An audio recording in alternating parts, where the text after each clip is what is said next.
Bienvenue sur la chaîne des Red Flagueuses, le podcast qui vous aide à comprendre les situations et les systèmes toxiques et à essayer de les éviter à la lumière du féminisme et des expériences des invités et de votre hôte.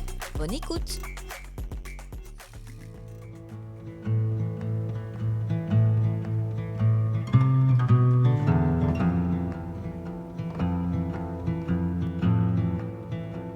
Bonjour à vous, c'est parti pour un deuxième essai d'épisode seul, en attendant la sortie de la saison 3 des Red Flagueuses. La thématique du jour, adolescence. Adolescence est une série qui est sortie il y a quelques mois sur Netflix et une nouvelle actualité vient de popper. Stephen Graham, Owen Cooper et Erin Doherty, 3 des acteurs de la série, ont reçu un Golden Globes. Stephen Graham est également le réalisateur et le scénariste de la série. Et franchement, ce sont des prix largement mérités. Cette série m'a laissée pantoise, tremblante, inquiète et en même temps admirative. Pourquoi il me paraissait important de parler d'adolescence ? Eh bien, tout simplement parce que, pour moi qui travaille sur les questions d'égalité entre les hommes et les femmes, de lutte contre les discriminations et de lutte contre les violences faites aux femmes, cette série est un outil pédagogique de compète. Alors je me rends compte que j'ai probablement écorché le prénom de Monsieur Graham, le réalisateur scénariste, donc c'est Stephen Graham. Alors Adolescence, qu'est-ce que c'est ? C'est une série en 4 épisodes, une série anglaise, qui a la particularité de proposer des épisodes en plan séquence, c'est-à-dire que quand un épisode commence, dès la première seconde, la caméra suit les comédiens, souvent à l'épaule, il n'y a jamais de cut, il n'y a pas de montage, et l'épisode s'arrête au moment où la caméra arrête de filmer. Ça permet une dynamique coup de poing hyper efficace et ça nous permet de nous immerger dans la psyché, dans les sentiments, dans les ressentis des différents acteurs de cette histoire dramatique et interpellante. Alors pourquoi j'ai eu envie de m'intéresser à cette série anglaise ? Si je suis vraiment honnête, je m'y intéresse parce que plusieurs personnes m'ont dit « Marylis, tu dois la voir ». Mais tout comme La Servante écarlate, j'ai tendance, du fait que je travaille tous les jours, notamment sur les questions de violences faites aux femmes, à un moment donné avoir besoin de couper le contact avec ces thématiques-là. C'est un peu compliqué parce que la violence, elle est présente partout et tout le temps. Donc voilà, j'ai vraiment des difficultés à y échapper. Mais quand en plus vient s'ajouter à ça clairement le lien avec les questions de patriarcat, de sexisme, etc., j'essaye de m'en protéger lorsque vient le soir, lorsque ma vie privée reprend le dessus. Mais bon, lorsque mes parents m'ont dit franchement, il faut vraiment que tu la regardes, je me suis dit bon allez, j'y vais. J'étais aussi intriguée par la formule choisie pour la réalisation, vu que je suis une grande fan de cinéma et de séries télé. Et puis, oui, effectivement, mes parents avaient raison, tout le monde avait raison. Enfin, en tout cas, ceux qui ont apprécié la série, c'est vraiment un phénomène à part entière.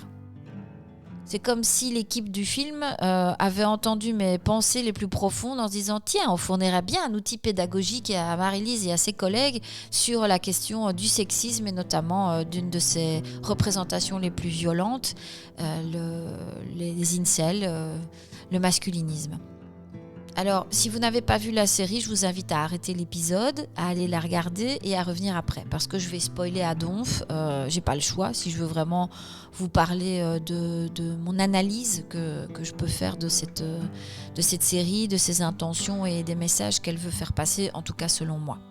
Donc vous êtes prévenus, ça va spoiler. On est armés!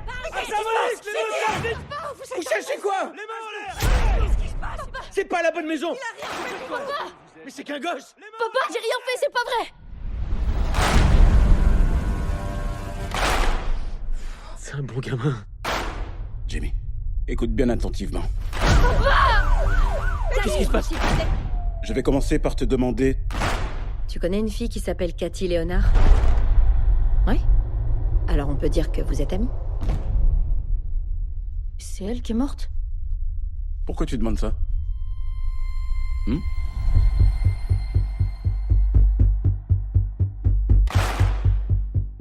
Tu crois que c'est possible qu'on parle un petit peu de ton père? J'ai rien fait, je suis innocent! Toi aussi, Eddie, t'es un père génial.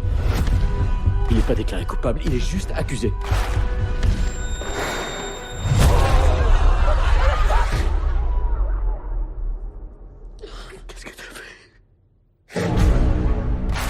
t'es fait massacrer par une meuf, pauvre cassos. Tu comprends pas. Je comprends pas quoi. Tu vois pas tout ce qu'ils font. C'est un appel à l'action de la manosphère. 80% des femmes sont attirées par 20% des hommes. Alors faut les piéger parce que sinon on les aura jamais normalement. Nous, on n'a rien fait de mal.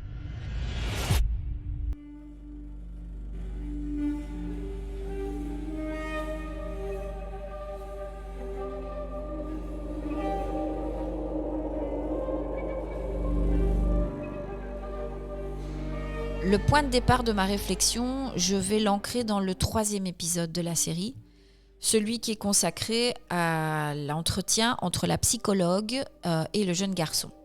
Donc pour rappel, ce jeune homme est accusé de meurtre, donc il s'appelle Jamie, il est accusé du meurtre de Katie. Il nie dans un premier temps, on sait très bien à la fin de la série qu'il n'y a plus aucun doute sur sa culpabilité puisqu'il décide de plaider coupable. Mais Jamie est encore dans une sorte de zone intermédiaire où il est placé dans un centre pour jeunes délinquants et cette psychologue est censée faire un rapport sur la capacité ou non du jeune homme à comprendre la situation dans laquelle il s'est mise, s'il est capable de comprendre notamment aussi les jugements, les sanctions qui vont lui être appliquées suite à son procès. Déjà, rien que cinématographiquement parlant, en termes de mise en scène, mais surtout de jeu d'acteur, c'est remarquable. Je suis totalement époustouflée par la capacité d'un si jeune acteur à interpréter des sentiments si contrastés et si habilement reliés les uns aux autres, mais aussi sur le rôle joué par l'actrice qui joue la psychologue, qui va, à travers ses regards et ses silences, finalement, plus nous en dire sur la catastrophe qu'elle est en train d'observer. L'actrice s'appelle Erin Doherty et le jeune acteur qui joue Jamie, Owen Cooper. Alors en réfléchissant pendant plusieurs jours à ce que j'allais dire par rapport à cette série, qui risque d'avoir déjà été dit par plein de gens ailleurs, j'ai eu une petite révélation. C'est souvent en faisant autre chose qu'on finit par repenser à des messages fondamentaux, à des choses capitales et qu'on finit par les voir d'une certaine manière. Et je fais le lien entre cette série et une situation que moi-même j'ai vécue adolescente et que je pense beaucoup de femmes de mon âge ont vécu. Donc je l'ai déjà dit dans l'épisode précédent, j'ai déjà répété à plusieurs reprises, j'ai 46 balais, je suis née dans les années en toute fin 70, en 79, donc mon adolescence, je l'ai vécue dans les années 90. Et le contexte des années 90, c'est le contexte parfait du concept que maintenant on commence à bien découvrir, à bien connaître sur les réseaux notamment, c'est la Pick Me Girl. Et pour moi, la question de la Pick Me Girl rejoint la question des incels et du masculinisme, en tout cas tel qu'il est représenté dans la série.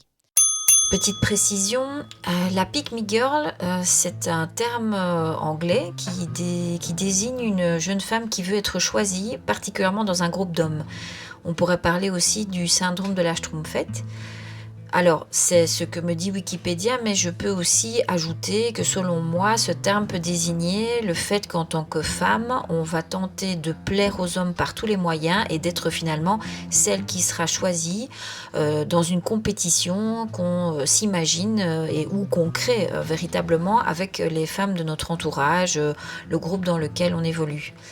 La Pick Me Girl va avoir tendance à lisser son image de telle manière à rentrer dans les attentes qu'elle imagine ou que la société lui a bien transmises des hommes. Elle va faire en sorte d'être la plus jolie, la plus souriante, la plus douce, la plus compréhensive possible, en activant bien à fond toute la charge émotionnelle que cela va provoquer chez elle, mais aussi la charge mentale liée au physique, au fait de toujours être disponible et de prendre sur soi quand on a des émotions plus fortes, plus intenses. C'est une chose par laquelle énormément de femmes passent pour pouvoir atteindre à un moment donné cette reconnaissance, être choisies, un peu comme le sont les princesses dans la version Disney du XXe siècle. n'importe laquelle d'entre nous a probablement un jour caché des aspects de sa personnalité ou caché des aspects de son physique pour essayer d'être celle qui va être choisie. On peut voir ici un lien avec les discours masculins qui prétendent que notamment les femmes ne désirent que des hommes, des alphas, des hommes forts, musclés, dominants. C'est assez étrange de voir que d'un côté, on a une population féminine qui pense qu'elle ne peut être choisie que si elle se transforme et correspond à des critères de beauté très clairs, de minceur, blancheur, jeunesse, et que d'un autre côté, on se retrouve avec des jeunes hommes persuadés que les femmes n'aiment que les hommes musclés et grands et dominants. Finalement, hommes ou femmes, nous sommes dans la même mouise, confrontés à des modèles sociaux qui sont souvent inatteignables et qui ne correspondent pas à nos véritables envies, à notre réalité. Mais ce qui est très intéressant à travers cette série, c'est qu'elle souligne la différence de réaction entre la population féminine et la population masculine. Évidemment, ici, je ne dis pas que ça représente l'ensemble des comportements masculins ou féminins, mais c'est très intéressant de voir comment Jamie va réagir au sentiment d'isolement, de rejet, d'ostracisme qui est le sien, et comment, en général, les femmes réagissent par rapport à ce challenge d'être celle qui est choisie. Il y a un moment clé qui m'a fait réfléchir à cette question de la pick me girl, c'est le moment où Jamie, en toute fin d'épisode, explique que finalement il ne comprend pas pourquoi sa victime n'a pas accepté de manière enthousiaste de sortir avec lui et d'avoir éventuellement des relations sexuelles parce qu'elle n'avait pas de poitrine et qu'elle devait quand même, d'une certaine manière, accepter de sortir avec Jamie qui lui faisait l'honneur finalement d'avoir de l'attirance pour elle et de vouloir la prendre comme compagne. En tout cas, c'est comme ça que moi j'ai compris cette scène. C'est la scène qui m'a foutu le plus les jetons parce que c'était pour moi toute l'expression de la chosification des femmes, de la chosification des individus en général, mais particulièrement des femmes. Comme si nous étions une voiture à option. Et comme on n'a pas l'option airbag, vous m'excuserez le lien un peu vaseux, eh bien je me suis rendu compte j'ai vraiment eu à ce moment-là un sentiment de... Je voudrais vous parler de froid, mais je cherche le terme exact. J'étais à la fois perdue et terrorisée par la façon dont certains êtres humains, encore à l'heure actuelle, et de manière encore très importante, perçoivent les femmes comme étant un bien de consommation qui doit rentrer dans une sorte de cahier des charges avec des petites cases à cocher. Le mot case, je le ressors souvent, je sais aussi, mais pour moi, il est vraiment l'expression de cette espèce de checklist qu'il faut remplir pour être la bonne meuf. Donc, quand Jamie se sent offusqué de ne pas être choisi, alors que finalement, il n'est pas si mal que ça, eh bien, ça résonne en moi. Dans cette scène, avec Jamie, il y a un double rapport qui est extrêmement complexe. Il veut plaire, il veut être aimé, et en même temps, il applique aux femmes, notamment, un modèle extrêmement strict et dénué d'humanité, de corps qui doivent correspondre à un critère. On a face à nous, en fait, toute l'expression du bordel interne que doit être celui d'un jeune garçon qui est exposé à des messages contradictoires en permanence. Il doit être viril, il doit être puissant, il doit montrer qu'il a de la prestance, qu'il domine, tout en étant lui-même d'une fragilité extrême et qui n'est pas due au fait qu'il est Jamie lui. Non, mais c'est simplement dû au fait qu'il n'a que 13 ans.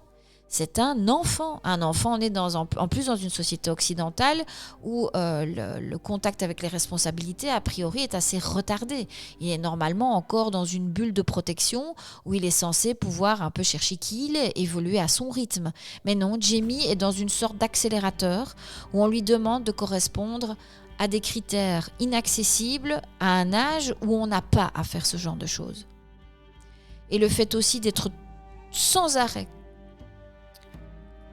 exposé à un rapport au corps complètement capitaliste, c'est-à-dire des corps performants, des corps parfaits, des corps bandants, des corps vendeurs, son rapport à l'autre devient complètement détruit, est complètement déformé pour être dans un rapport extrêmement sensible, extrêmement lié à ce qu'il ressent, mais en même temps d'une froideur absolue. Je veux te comprendre. Oui, vous voulez comprendre ce que je comprends de ce que je comprends, c'est ça? Oui. Avec l'autre psy, c'était beaucoup plus facile. Ok. Il y avait rien de chelou. Il voulait juste vérifier Il va si y je avoir comprenais deux bien ce avis que j'avais fait. différents, Jamie. Oh merde, putain, non, fais chier, c'est pas ce que j'ai voulu dire. C'est vous qui mettez des mots dans ma bouche. Sérieux, c'est comme un putain de piège ce truc. Vous êtes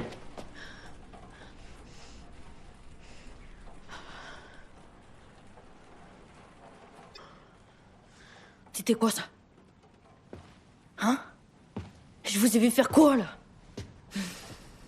Vous lui avez fait signe de se parer comme une putain de reine, hein? Je te demande de t'asseoir. Tout de suite.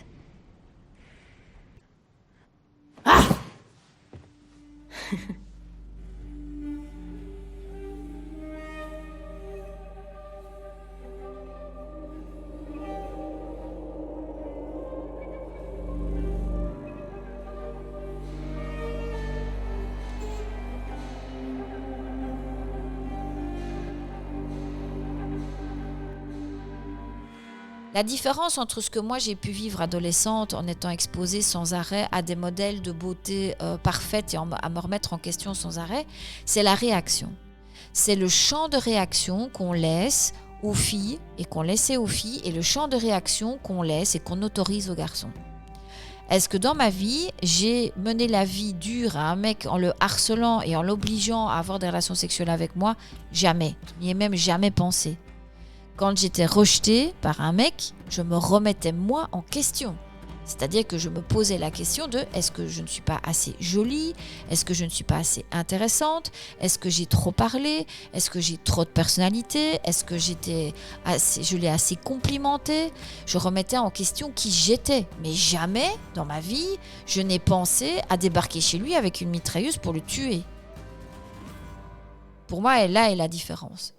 Ce sont les moyens que l'on donne aux hommes et aux garçons de réagir à leur frustration.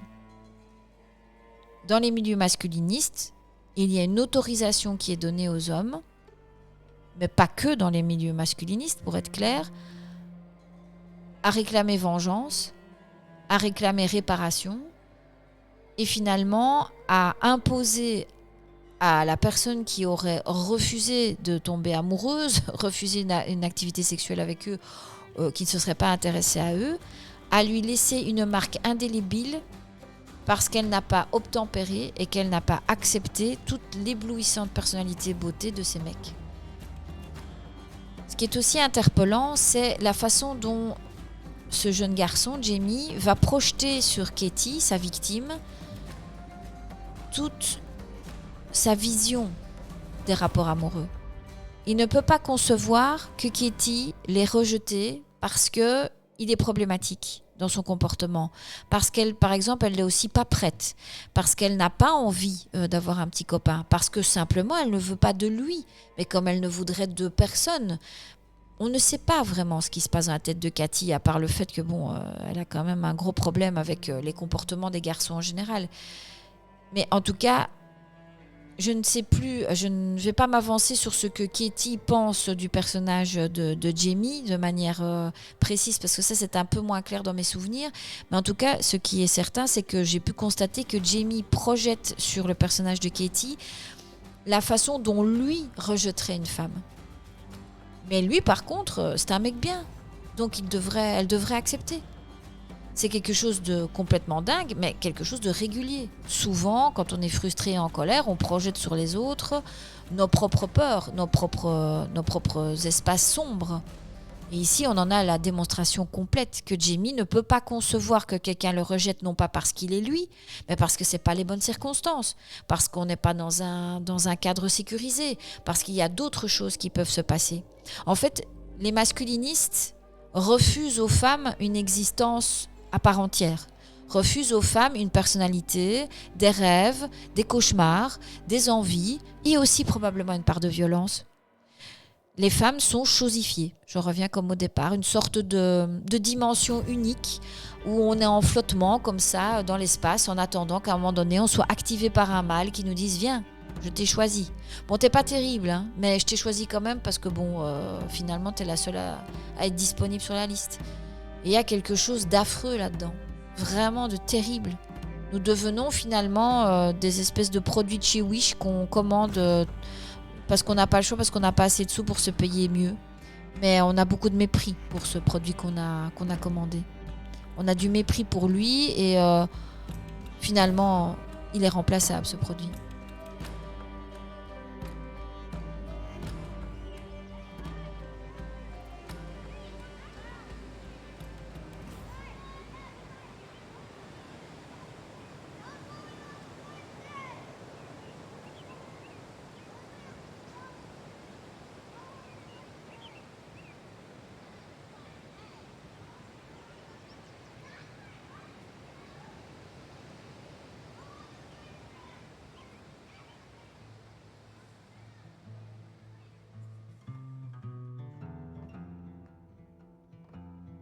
Un autre lien que je ferais en dehors du personnage de Jamie et de sa façon de concevoir les femmes comme étant un produit de consommation, finalement, c'est aussi la figure du nice guy.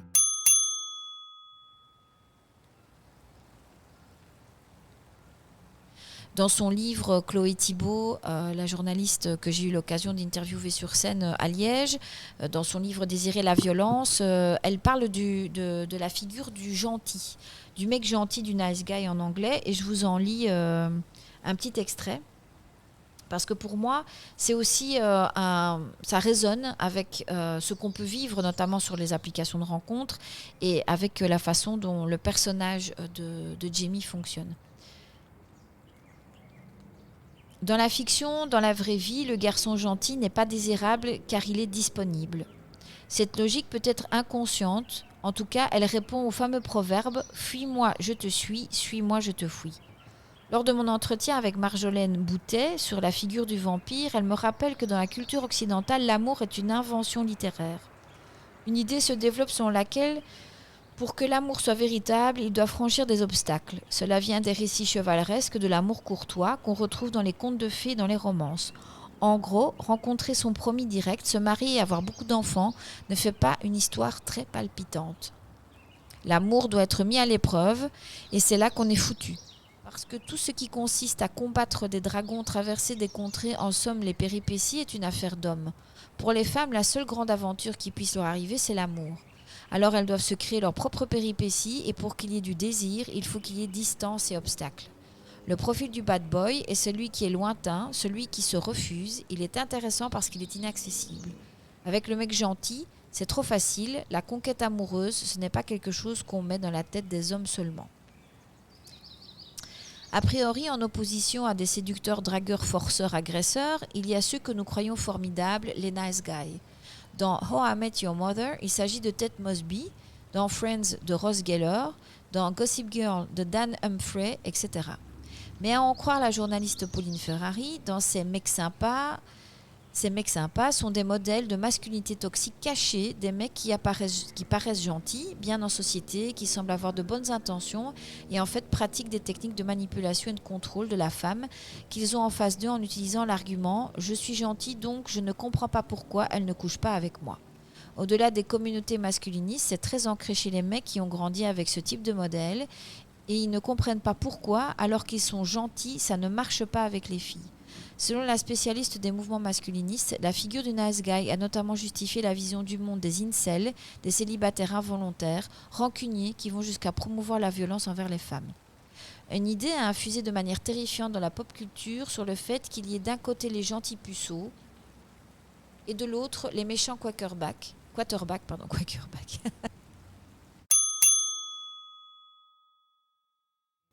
À partir du moment où les individus sont des biens de consommation, il n'y a pas de raison, entre guillemets, de leur donner une conscience, un ressenti. Ils sont des objets.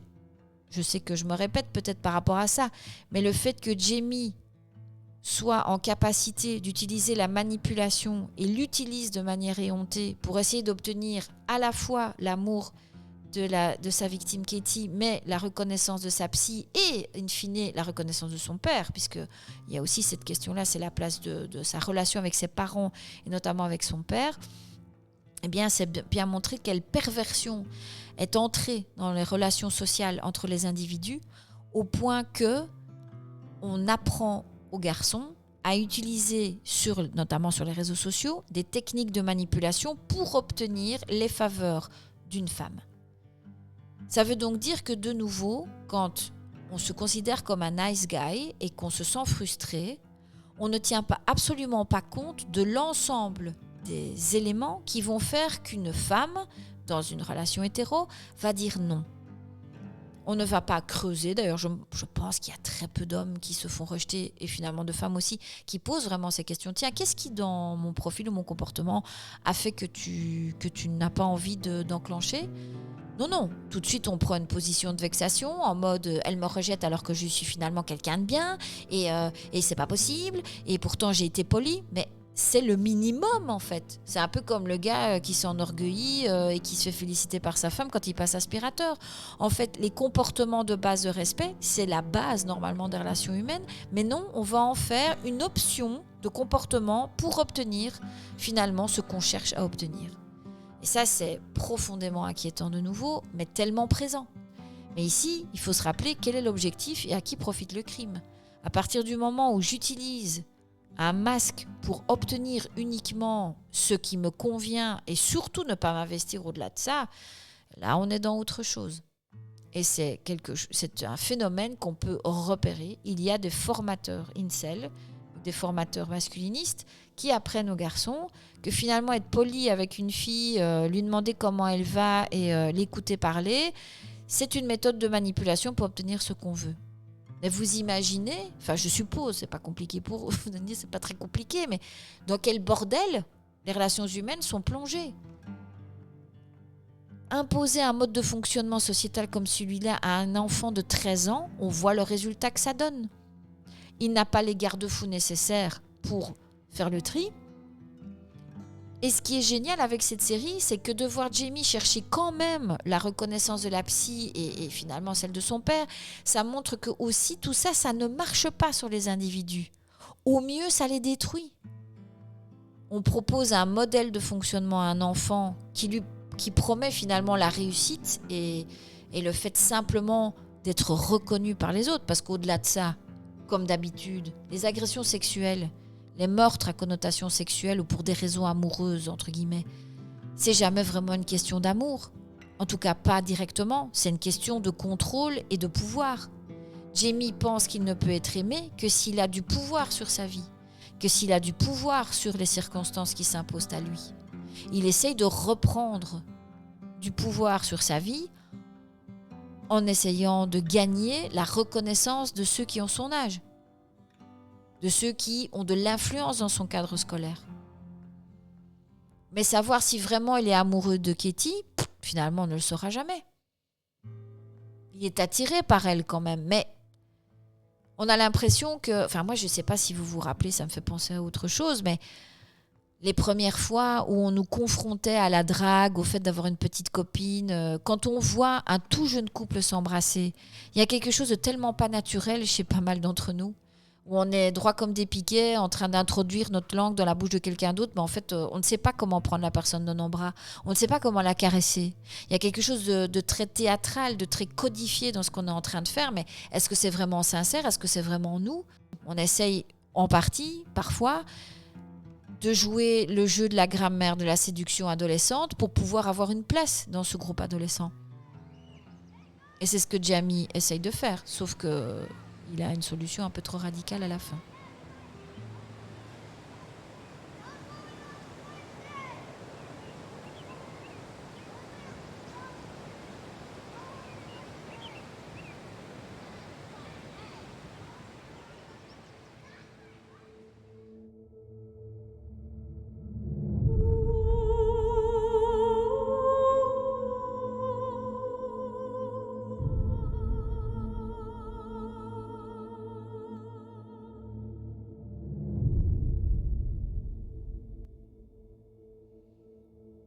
Un autre élément, et je pense que ce sera le dernier parce que je pense que j'ai déjà de quoi faire pour faire un petit épisode de 30 minutes, mais c'est la question de la fracture numérique entre les parents et les enfants.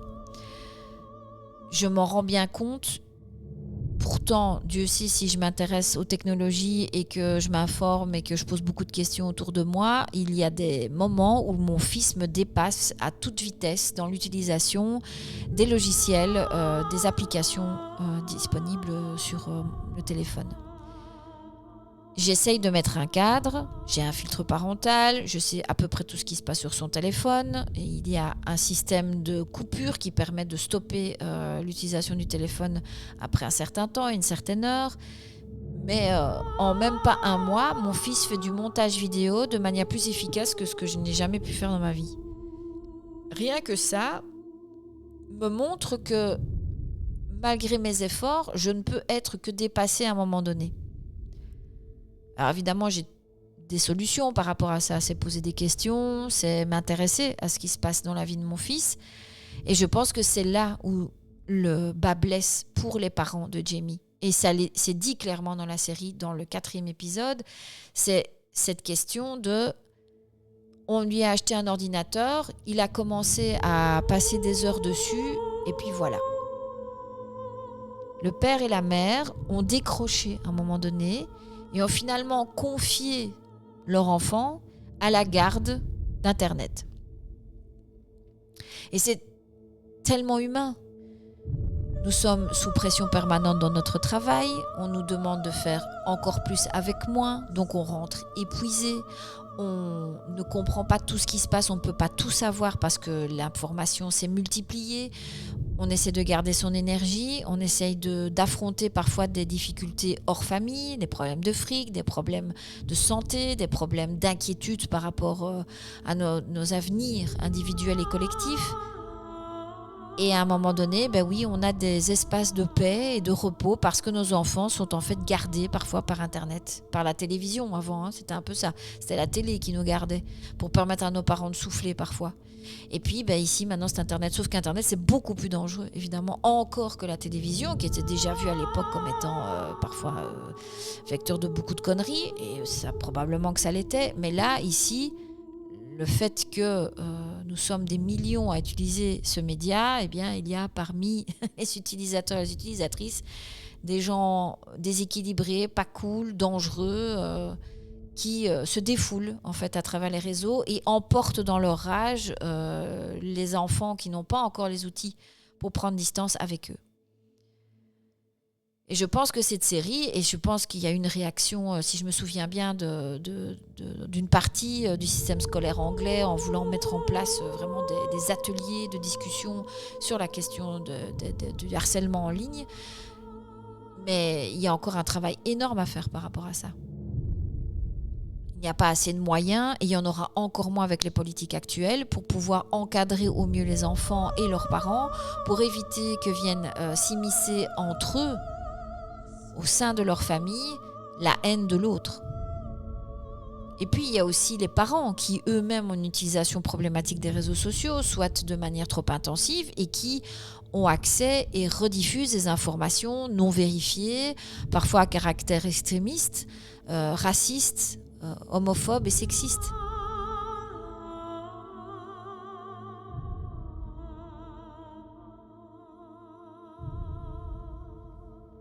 Et je terminerai par la représentation des femmes dans la série parce qu'il y a une phrase dans l'épisode 2 du personnage de femme flic qui dit, je ne saurais pas vous le citer de manière claire parce que mes notes ne sont pas précises, mais où elle fait la réflexion, moi ce qui m'emmerde dans cette histoire, c'est qu'on va beaucoup parler des auteurs et finalement de l'auteur de ce crime, mais finalement la victime elle va finir par disparaître et ne sera plus finalement qu'un élément du décor.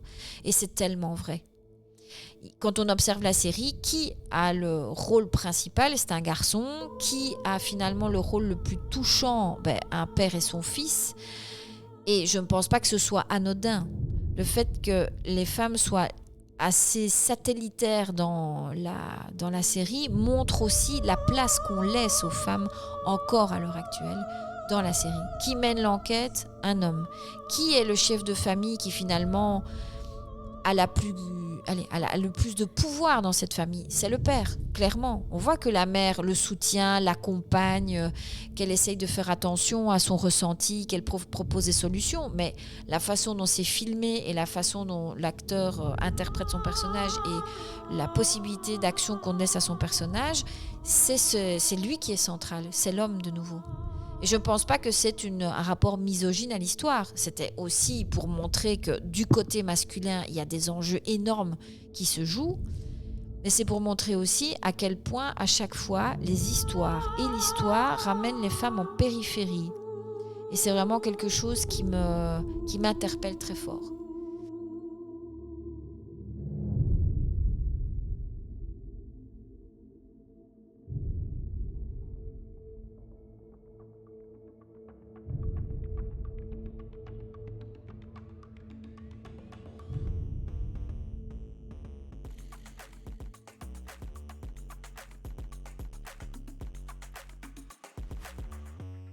Pour conclure cet épisode, je pourrais me poser la question, vous la posez aussi, qu'est-ce qu'on fait de tout ça ?